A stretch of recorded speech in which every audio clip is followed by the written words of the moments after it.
Good afternoon, fellow Dragons. Mr. Croft, principal of Nacogdoches High School. First and foremost, welcome back. We're so excited to be back on campus. I'm so excited to start this year off because what we've done already has started moving that mountain. We have made such enormous strides in 4 months. I'm so excited to see what we can pull off this semester. Before we move into the next phase of things, I need everyone to kind of recalculate and self-reflect on what they can do to better their days. And so there is a list on the internet. If you just type in 10 things that take zero talent, it'll give you the full list. One of the things on that list is so impactful for me that it truly drives each and every day, and it is attitude. Attitude, a good attitude, takes zero talent. It takes zero talent to have a good attitude and to project a good attitude with other people. In my viewpoint, what I look at is the happier I am projecting myself to be, the more happiness comes back to me. Now, it may not be the person that I'm talking to may not like it, but I promise you they walked away going, I may hate Mr. Croft, but he's always saying hello and how are you doing and smiling and all those other things. It has an effect on people. So when you walk the halls, I want you to kind of think about that. What's my attitude? How am I being viewed? And how can I better it? Because if you have a good attitude, the other people have a good attitude around you. And the next thing you know, we've got a whole school of good attitudes. And they're much better than that. We're going to hear Coach Nierenmond in this video to kind of listen to some wise words from a coach that worked here for 40 years, someone that I look up to very much. And as we listen to those words, kind of take what he's saying to heart. And as we move forward in the semester, let's just have a great semester because our attitude is everything. I hope everyone has a fantastic day. Remember, stay cool, calm, and collected. And for the love of Pete, learn something.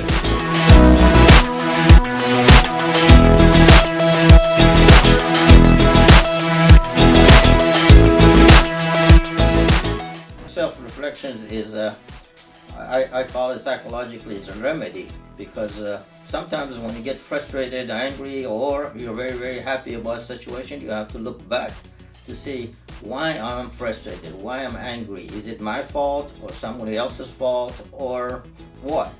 Or if you're very happy, it says, okay, that person made me happy and I responded happily, or what happened that we both of us left in a good term? It was that my manners, it was the word that I used, or it just clicked together. So reflection sometimes, like I said, is very, very important, and we have to be very honest, and most important, being honest is honest to ourselves. We have to give ourselves a good evaluation to see who we are and how we operate. I'll give you some example. Sometimes we have to ask ourselves, am I committed or not? In a sport I coached, I will ask my players, are you committed? You have to ask yourself that. And it's a good thing to sit down and look in the mirror and ask that question and look at yourself. You have to ask yourself, am I educated or am not? There's a list of it. I'm going to give you a few more. It says, am I a pretender or am I a genuine person under all circumstances? Am I a producer or am I a consumer? Am I an honest person, truthful, or I'm dishonest? Am I responsible or I'm irresponsible? As a player, you should ask yourself, am I a team player or just a selfish individual? Or am I solid or weak like a willow tree, just when the wind blows, I go with it? So these are the reflections that I like to ask the students and practice it myself as well. Well, I was very fortunate that both my parents were very caring people, and they educated us outside of academic education, educate us how to live and how to respond to other things. When I became a coach and I just decided to have an office, the family gave me a small room.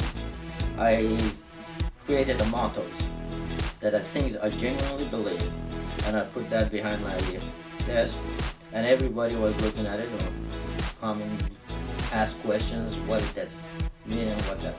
Some of those was, it says, be honest, be truthful, because as a coach, as a teacher, you have to realize those students are very, very sensible detector. They detect integrity, they detect sincerity? Did you take that actually you care, or just going along? So be genuine. Don't borrow and don't lend. It agonizes you one way or the other. I don't want to break it down to you, but I get to tell you, when you let somebody borrow, you want it back, and if you're not getting it back on time, then you're getting agonized. I was a firm believer, and I still am.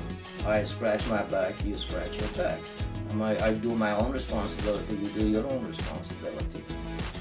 I'm a firm believer that the truth may hurt, but it's better being said. I also believe that earn your pay. Earn your pay, just don't expect to get paid. Look both sides of one-way street before you cross. That's it. That's what always ask me that question, the kids.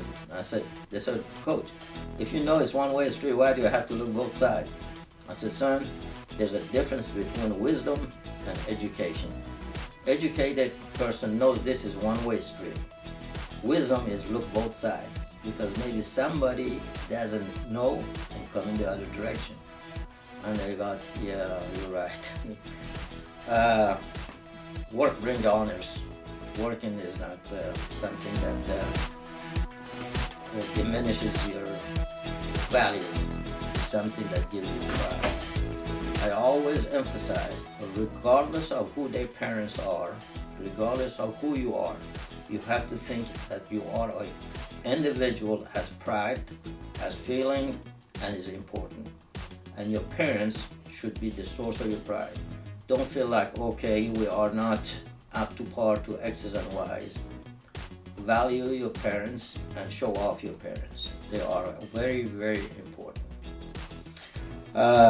I said, don't try to do the same mistakes over and over. Even a blind donkey doesn't step in the same hole twice. If you don't like to lose, I said, don't play politics. Just be straightforward. No is a complete sentence. No is a complete sentence. Because, you asked me a question. If you knew it was right to do it, you wouldn't ask me. So, no. If you can't catch up by running, don't start. They start walking. They always want to know what that means. To me, I have to break it down. It means if you want to have a lifestyle like somebody else, and you can, regardless how hard you try, quit. Live within your own means. And finally, I said, look in the mirror before you judge other people. And stop by hospital. My parents always said that. Step by hospital, see how lucky you are that you are not one of those patients. So these are my mottos that I always practice it, and hopefully I'm still keep it in mind and look at it and review it every day and live by it.